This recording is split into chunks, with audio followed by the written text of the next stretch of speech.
Welcome to Hot Zone Updates. Subscribe and press the bell icon for more updates. Breaking news: tensions flare in the South China Sea as Chinese ships confront a Philippine vessel. The air is thick with salt and diesel as the BRP Sierra Madre, a rusted WWII-era ship, sits grounded on Second Thomas Shoal. This lonely outpost is a symbol of Philippine sovereignty in contested waters. Its mission: deliver supplies and fresh troops to Filipino Marines stationed there. But nothing is simple here anymore. On the horizon, Chinese Coast Guard ships and maritime militia appear, moving with predatory intent. Their goal: block the Philippine resupply mission. The radio crackles with warnings demanding the Philippine vessel turn back. China claims this area as its own despite it being within the Philippines' exclusive economic zone. The Filipino crew stands firm, dwarfed by the Chinese fleet. The world is watching, a microcosm of a larger struggle for control and the rule of law at sea. The Chinese ships inch closer, testing the resolve of the Filipino sailors and sending a message to the world. This incident, broadcast globally, becomes a catalyst. For years these encounters were hidden, but now the world sees the intimidation. The images of Chinese water cannons firing on the small Philippine boat are powerful. They galvanize international opinion and force leaders to take a stand. This is not just about a single reef or ship, it's about national destiny and the right to control one's own waters. The confrontation is a dramatic visual proof of a long-simmering conflict. The David and Goliath struggle plays out in real time. The world sees the raw intimidation and the stakes involved. This moment is the spark that ignites a new and powerful alliance. The threat is now laid bare for all to see. The Philippine resupply ship, Unaiza May 4, pushes forward, fully aware of the risks. Chinese Coast Guard vessels begin aggressive maneuvers, cutting across the bow of the smaller Filipino boat, risking collision. The Filipino crew braces as the massive Chinese hull looms just meters away. Suddenly, water cannons erupt, blasting the Philippine vessel with high-pressure streams. The force is immense, shattering windows and endangering the crew. The Filipino sailors scramble for cover, but the deluge is relentless. Despite the assault, they press on. Abandoning the mission would mean surrendering their nation's rights. The standoff drags on, a tense ballet of ships. Chinese vessels shadow and harass, trying to force the Filipinos off course. This is not random aggression, it's gray zone warfare. Coercive actions just below the threshold of war. China uses its Coast Guard and maritime militia to enforce claims, avoiding direct military confrontation. By using white-hulled ships, Beijing maintains a thin veil of deniability. For the sailors, the threat is real and immediate. The distinction between Coast Guard and Navy means little under the barrage of water cannons. The danger is constant, the pressure unyielding. This is the new reality in the South China Sea. The BRP Sierra Madre is more than a decaying vessel. It's a symbol of Philippine sovereignty. In 1999, the Philippines grounded the ship on Second Thomas Shoal to assert its claim after China seized nearby Mischief Reef. Marines stationed aboard are a living act of defiance against China's ambitions. If they leave, the shoal is lost. In 2016, an international tribunal ruled in favor of the Philippines, invalidating China's sweeping claims. China rejected the ruling, calling it waste paper. By blocking resupply, Beijing defies international law and tries to impose might makes right. The South China Sea is a vital waterway. Over a third of global shipping passes through, and the area is rich in resources. If China gains control, it could restrict navigation and shift the balance of power in Asia. The fight for this reef is part of a larger contest for the region's future. Allowing China to seize Second Thomas Shoal would set a dangerous precedent.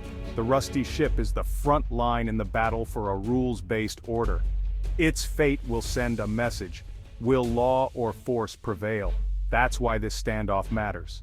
China's actions at Second Thomas Shoal are part of a broader strategy to dominate the South China Sea. Over the past decade, China has built artificial islands, transforming reefs into military bases with runways, radars, and ports. These unsinkable aircraft carriers project power far from China's coast. China's maritime force operates in three layers: Navy, Coast Guard, and maritime militia.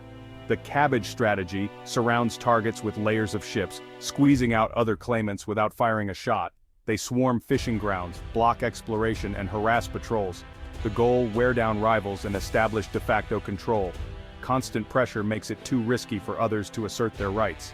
China aims to make its claims an undeniable fact on the water. This patient, methodical approach avoids direct conflict but steadily rewrites the map. It's a slow campaign to reshape Asia's maritime order. For generations, Filipino fishermen have relied on these waters for their livelihood. Now, Chinese Coast Guard and militia aggressively patrol, chasing away Filipino boats and confiscating their catch. For these fishermen, the struggle is daily and personal, a battle for survival. The economic impact is devastating. Blocked access means families go hungry. Many are forced to riskier, longer journeys or abandon fishing altogether. Coastal villages are gripped by fear and desperation. The Philippine Navy and Coast Guard are underfunded and outmatched, struggling to protect vast waters. They escort fishermen when they can, but China's overwhelming presence is hard to counter. The bravery of Filipino sailors is clear, but the struggle is unequal. This crisis highlights the urgent need for stronger partners and modern equipment. The government recognizes it must forge stronger alliances to protect its people.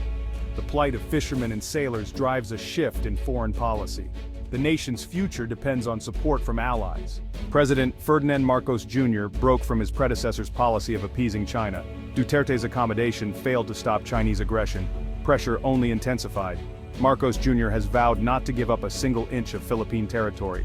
He's made transparency a weapon, publicizing China's actions and rallying support. The centerpiece, a strategic pivot back to the US and Japan. He's revitalized the US-Philippines Mutual Defense Treaty and deepened defense cooperation. Joint military exercises and expanded US access to bases are now priorities. Marcos Jr. champions a trilateral partnership with the US and Japan for regional stability.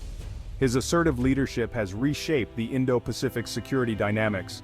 The Philippines is now firmly aligned with a coalition to counter China's threat. The US has enthusiastically embraced Marcos Jr.'s pivot. The 1951 Mutual Defense Treaty is reaffirmed. Any attack on Philippine forces in the South China Sea will trigger a US response.